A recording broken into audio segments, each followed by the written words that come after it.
seem crazy what I'm about to say. Sunshine, she's here, you can take a break. I'm a hot air balloon that could go to space. With the air, like I don't care, baby, by the way.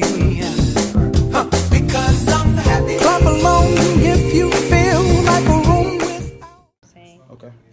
okay, can you please state your name and where you work? Okay. I'm just gonna say my name is Amir Windhom, and Or what you do? I'm a Grammy Award-winning record executive. Okay. Awesome. So, how long have you been in the industry?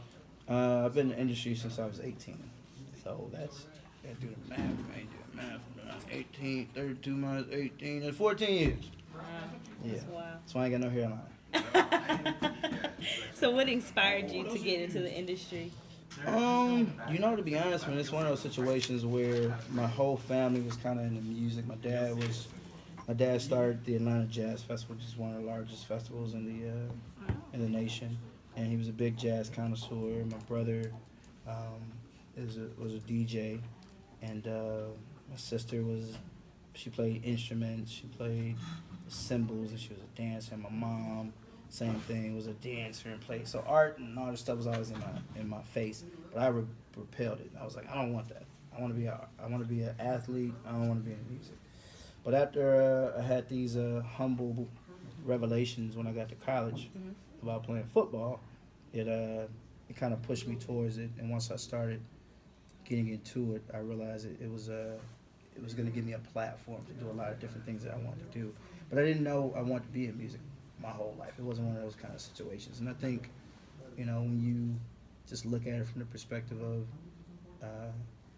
letting your talent kind of lead to your opportunities, you'll find more things that may not necessarily be directly what you thought it would be, but it may be the best thing for you. And I always tell people, sometimes, let's say you want to work in music, a lot of people think, well, let me work at a record label, But to me, sometimes you look at it like there's, for instance, here, I'm sure there's highways that go straight from one part to another. Then you got some that go around. And so, to me, sometimes you got to get on those around highways because these straight highways are too obvious and too populated. It's going to be too much traffic on it. But if you go on the roundabout highways, it's probably less traffic. And you might have to make a little bit more detours here and there, but you may get there a little bit faster than this person who decided to go the typical way. So for me, kind of going about the way of me exploring what I ultimately did or wanted to do was kind of just taking a roundabout approach, and just doing things a little differently than maybe my colleague, who wanted to in college. And in turn, I may have gotten to the end point a little faster instead of jumping on the same highway. Good stuff. Good stuff. So my next question is: I heard you talk about you becoming like a janitor and working and stuff like that. So what would you consider your getting your first break into the industry? Like like okay, I'm in now. When did you? Yeah, the first break was being a janitor. Accepting that, and then it was also, you realize a lot of life is about. It's not about creativity. It's not about talent for the most part. It becomes about how you put yourself in a position where your talent can meet opportunities. Like that really is what it comes down to, and who's willing to sacrifice to do that. So while people were on spring break, at the beach getting messed up, I was in New York. I was in LA. I mean, I was just. My family's from New York. Yeah, what part? Brooklyn. Brooklyn? Yeah. So you know about the G train and all that? What? We live in East New York. Oh, snap. See, I don't know about the G train. But, you realize that a lot of success is predicated on what you're going to do outside of your talent and your abilities. Because to me, once you do that and once you realize that and you put more creativity and energy towards how you're going to get your art and your creativity out, this is what gets you hired and this is what keeps you hired. Your talent and your gifts is what keeps you hired. So for me, my big break was once I started, essentially being a janitor, I realized that, all right, I need to show these people that I have talent and I have a gift. So my big break was doing the things I don't want to do, which was going to meet Kevin Lyles. Right. And I mean, a lot of this comes down to we let our laziness bully us. Like, I don't care how old you are, that typically is what we battle with. Your laziness continues to bully you all the time. And so, in turn, it makes you not want to get up and go to that meeting that you need to go to. It makes you not want to go to class. Whatever you need to do to get to the next level, it typically is what fights you. It says, nope, don't do it.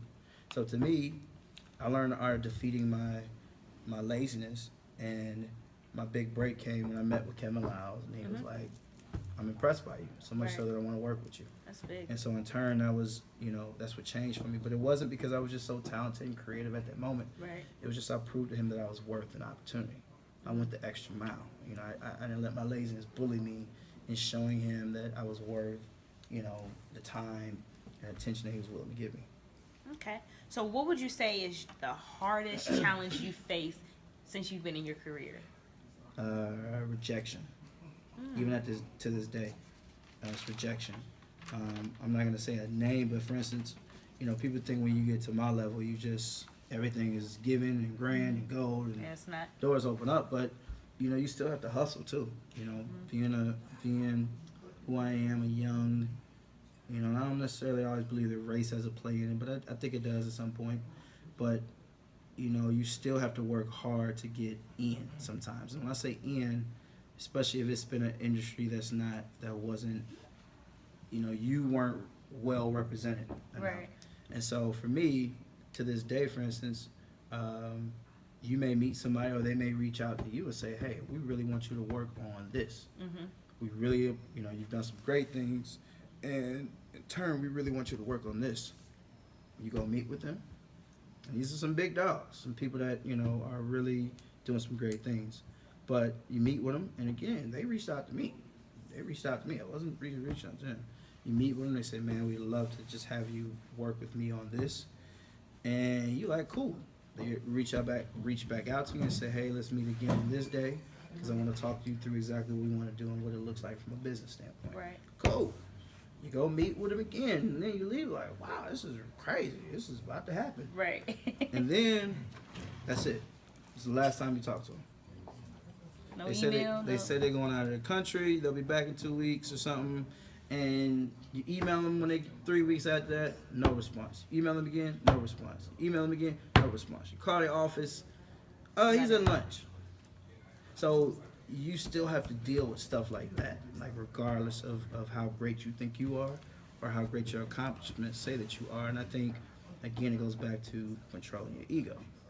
So for me, you still deal with rejections. I mean, think about people like Kanye West and Jay-Z. Like, we see a lot of their yeses in public. Mm-hmm. We don't know a lot about their no's. And so a lot of these no's happen all the time. Jay-Z wanted to start Tidal a long time ago, but he was told no for a very long time. He was told no because he wasn't a part of the other big companies, the Spotify's and the companies, the Pandoras that came out before him. Mm-hmm. So he got a lot of pushback from that. But, after fighting what he believed in, what he wanted, he found the right partner, and they made it happen. But again, those no's can absolutely shape your career, because if you let those no's dictate your success, dictate how you feel about yourself, you're going to be mediocre. And so for me, the tough thing is still staying motivated when you work so hard to make something happen and it still not be as great as you want it to be, or you're still being told no maybe. And even where I'm at, just because you're successful and you reach these pinnacles, Right. it doesn't equate to 100% yes on everything that you want.